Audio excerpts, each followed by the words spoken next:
Les intelligences sont matraquées de messages simplistes utilisés par les publicitaires, qui optent pour des images et des slogans court-circuitant la réflexion afin de susciter par le canal de l'émotion des achats impulsifs. Ce procédé intrusif, si efficace, est aussi utilisé par l'État, notamment par l'Éducation nationale, dans le but de provoquer des sentiments qui ancrent des idées frelatées dans les consciences infantiles.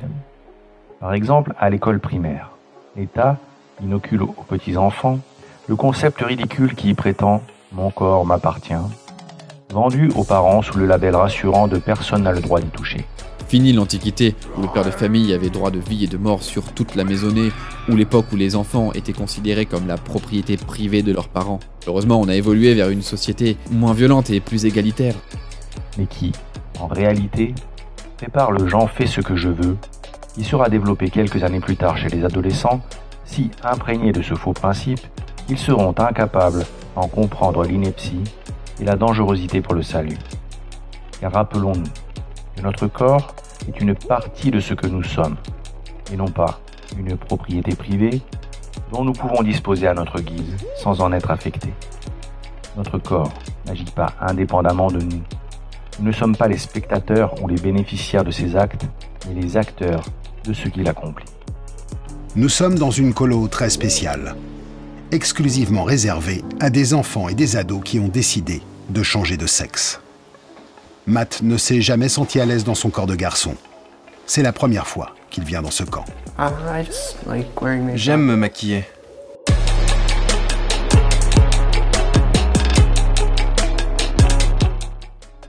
Ces méthodes de manipulation, il n'y a pas que les publicitaires et l'État qui les utilisent. Les médias et l'industrie du cinéma, qui ne sont pas avares d'images choc, utilisent aussi largement ces techniques de propagande idéologique. Et comme si cela ne suffisait pas à laminer l'intelligence des enfants, en leur donnant plus des modèles issus de l'obscène culture trash qui starifie les individus lambda en les encourageant à donner leur avis consternant sur tous les sujets avant de les jeter comme de vulgaires produits de consommation. Cette guerre menée contre l'intelligence humaine déstructure totalement les esprits pour y causer un désordre permanent qui persuade les citoyens que l'argent combiné à la science rend de tout possible et que c'est en elle qu'il faut placer tous ses espoirs. Ainsi, les hommes ne se préoccupent plus du tout de leur salut et de leur vie spirituelle. Ils se laissent contrôler par des réactions physico-chimiques qui les agitent intérieurement parce qu'ils ferment volontairement la porte à la grâce. Or, pour que le corps de l'homme puisse rester sous le contrôle de son esprit, ces pulsions doivent être compensées par une volonté ferme d'obéir aux lois divines. Volonté qui s'entretient par des exercices spirituels. L'homme doit demander l'aide de Dieu pour se battre. Seul, il n'est pas de taille à lutter contre ses ennemis, qui sont sa nature encline à la transgression, les démons qui le poussent à la transgression, et le monde extérieur, qui conceptualise la transgression en la rendant la plus attrayante possible. La prière, la réception des sacrements, la pénitence, la pratique du jeûne et de l'aumône, les vertus, la lecture des Saintes Écritures, l'imitation de notre Seigneur Jésus-Christ, sont les moyens qui gardent l'esprit en bonne santé et sans lesquels l'âme ne peut pas contrôler le corps. Et Satan, nous l'avons vu, se sert, entre autres choses, des particularités biologiques du corps humain pour le réduire à un état quasi animal, un état que le docteur François Planté décrit comme proche de celui des insectes. Et il est vrai que l'on peut établir un parallèle entre les hommes modernes et les insectes sociaux qui sont organisés en colonies, pourvus d'une intelligence collective, comme le sont à première vue les hommes modernes. Dotés d'un fort instinct grégaire, ils se soumettent, comme ces arthropodes, aux impératifs de l'organisation sociale sans en peser les tenants et les aboutissants.